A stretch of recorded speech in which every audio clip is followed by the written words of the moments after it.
Ini sudah terlihat kan? Udah. Oke, pertama kita dari kuis yang kemarin dikasih sama Bu Grace dan tadi itu jelas cuman cekan karena yang dikasih itu cuman plat paja yang ukurannya itu 250 dikali 12 milimeter dengan las sudut 45 derajat. Sama dengan itu 0,707 ini 45 derajat itu adalah 45 derajat sen.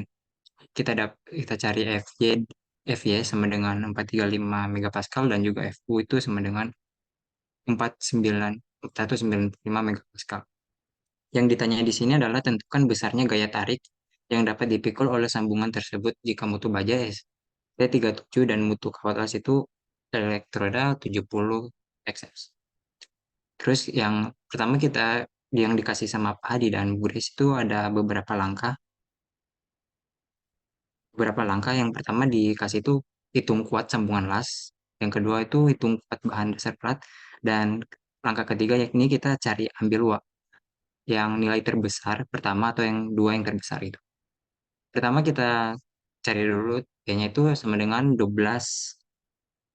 di mana ini 12 ini adalah 12 milimeter dikurang 1,5. 1,5 di sini ada tabel yang sebelumnya dikasih sama Pak Adi dan Bu Grace, di mana jika T-nya itu lebih dari 6,5, maka kita harus kurang 1,5 gitu. Terus dapat L-nya itu sama dengan 250 milimeter.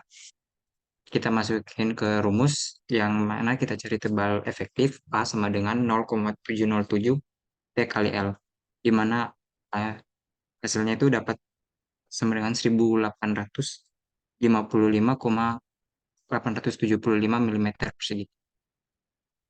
Terus kita masukin kayak rumus single fillet karena di sini lasnya cuma satu single, yaitu kita pakai tegangan T sama dengan seperempat akar 2 kali L per 1,2 kali A.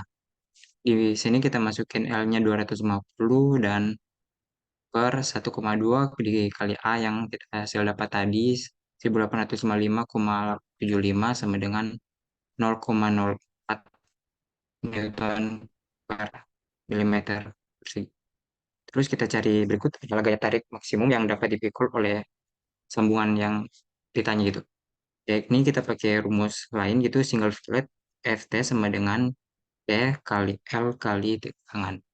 Di mana T ini yang sudah kita kurang 1,5 sebelumnya, yakni dapat 10,5 dikali 250 dikali 0,04, dapat hasilnya 120 Newton. Nah, setelah kita dapat semua ini, kita cari kuat sambungan las yang ditanyakan. Itu pakai rumus Rn sama dengan 0,6 kali F. Ini bisa juga Fu itu dikali 0,707 dikali W, ini W itu juga bisa jadi T dan dikali L. Itu kita sama dengan kita masukin angkanya 0,6 dikali 495 dikali 0,707 dikali 10,5 dikali 250 dan dikali 10 pangkat min 3. Itu dapat hasilnya 551,19 kilonewton. Lalu kita pakai rumus LRFD dan ASD, di mana rumus LRFD itu yakni PU sama dengan 0,75 dikali hasil yang kita dapat tadi Rn, yakni 551,19, itu sama dengan 413 di 0,39 kilonewton. Kita juga pakai rumus SD, PU sama dengan 1,2 dikali 551,19, dapatnya 275,59 kilonewton. Berikutnya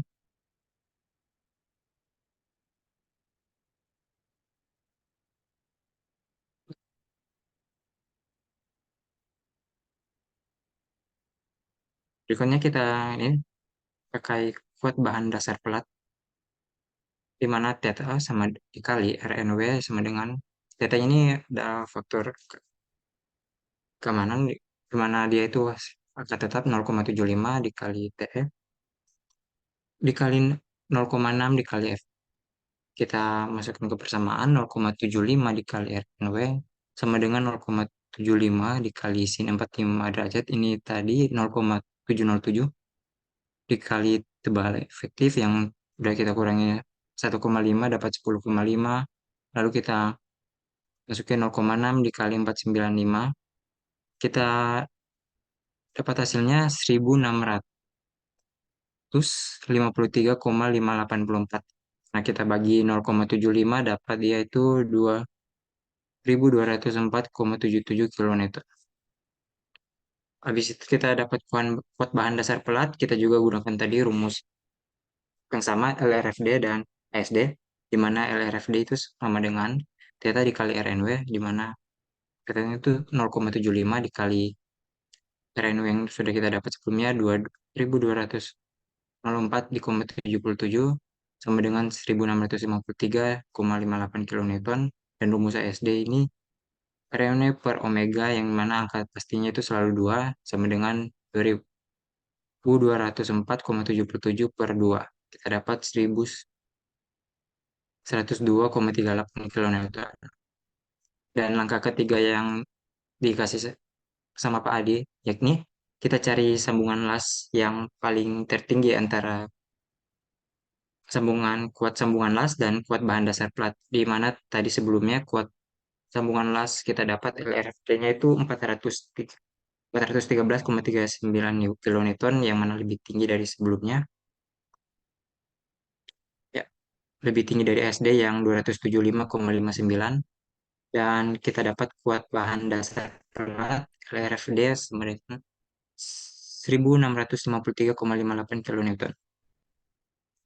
Di antara kuat sambungan las dan kuat bahan dasar plat adalah yang lebih tinggi adalah 1653,58 kilonewton. Kira-kira begitu saja sih materi yang dikasih sama Pak Adi dan Bu Grace.